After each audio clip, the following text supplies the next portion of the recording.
je déclare ouverte la conférence de l'OCOSA pour une église verte au Bénin. Ici rassemblés, ces acteurs réfléchissent autour d'une actualité brûlante. La sauvegarde de notre maison commune, la terre et notre patrimoine commun, l'environnement. C'est à la faveur d'un colloque organisé à l'OCOSA par la Conférence épiscopale du Bénin. Et durant 48 heures, ecclésiastiques venus de tous les diocèses du Bénin, chercheurs, leaders communautaires, responsables politico-administratifs, échangeront sur des questions, des défis environnementaux urgents qui touchent notre pays et tenteront de trouver des solutions pour y remédier à travers le projet Église verte. Le défi de la sauvegarde de la nature. Je me souviens encore de son désir de voir tous les diocèses engagés pour une église verte. À mon tour, je souhaite vivement une collaboration étroite, voire un partenariat stable entre les directions départementales du cadre de vie et des transports et les inspections forestières avec les différents diocèses du Bénin pour de véritables actions d'impact en vue de la protection de l'environnement. Ce rendez-vous, faut-il le souligner, s'inscrit dans l'esprit des encycliques Laudato Si et Laudate Deum du pape François qui appellent à une conversion écologique et à une responsabilité accrue envers la nature. Donc qu'on puisse faire nôtre ces deux documents du Saint-Siège du pape, à savoir Laudato Si et Laudate Deum, qu'on puisse nous les approprier et aussi enseigner cela à travers la catéchèse, à travers l'éducation, l'enseignement catholique et à travers tous nos gestes que nous pourrons mener dans toutes nos paroisses et institutions.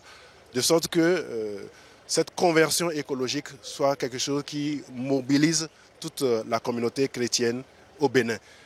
Donc faire vraiment de l'église au Bénin une église verte où nous sauvegardons, nous nous mobilisons vraiment pour sauvegarder notre création. En procédant à l'ouverture des travaux, l'archevêque de Cotonou appelle les uns et les autres à œuvrer davantage pour une église verte, ce qui passe par l'engagement de chacun. Et pour rester connecté à ce qui se fait au plan international, le choix de ce jour pour démarrer ce colloque n'est pas anodin, car à Bakou, en Azerbaïdjan, démarre la COP26. Pour le représentant du ministre du cadre de vie, accompagner cette activité de l'Église catholique a bien une explication. Il y a quelques années, l'Église catholique du Bénin a initié le programme Église verte.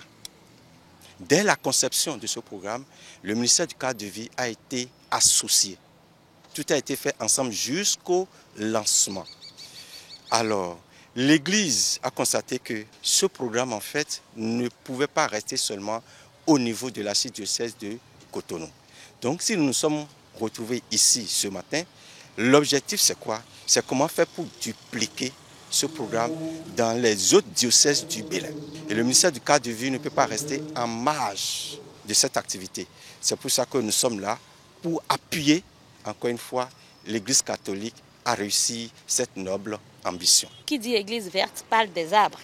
Nous produisons des arbres que nous donnons gratuitement à la communauté béninoise afin de verdir notre Bénin, puisque nous avons un programme au sein de notre ONG, le programme de reboisement pour un Bénin vert à l'horizon 2030. À peine lancée, la conférence de l'OCOSA suscite déjà de grandes attentes de la part des organisateurs. Cette rencontre est perçue comme un moment crucial pour trouver des réponses fortes et fédérer les énergies autour de la sauvegarde de notre maison commune, la Terre. Les organisateurs souhaitent que ce colloque soit une plateforme des solutions novatrices répondant à l'appel pressant des encycliques Laudato Si et renforçant une conscience collective à travers le programme Église verte. Donc désormais dans nos écoles catholiques au Bénin, il y aura des curricula de formation qui intègrent l'aspect de la protection de l'environnement. Dans nos centres de santé aussi, les comportements à promouvoir pour que nos centres de santé soient des centres qui soient soucieux du respect de notre environnement. Vous savez que les centres de santé produisent beaucoup de déchets et donc les réflexions conduiront aussi à comment gérer ces déchets-là que les centres de santé, nos hôpitaux catholiques produisent.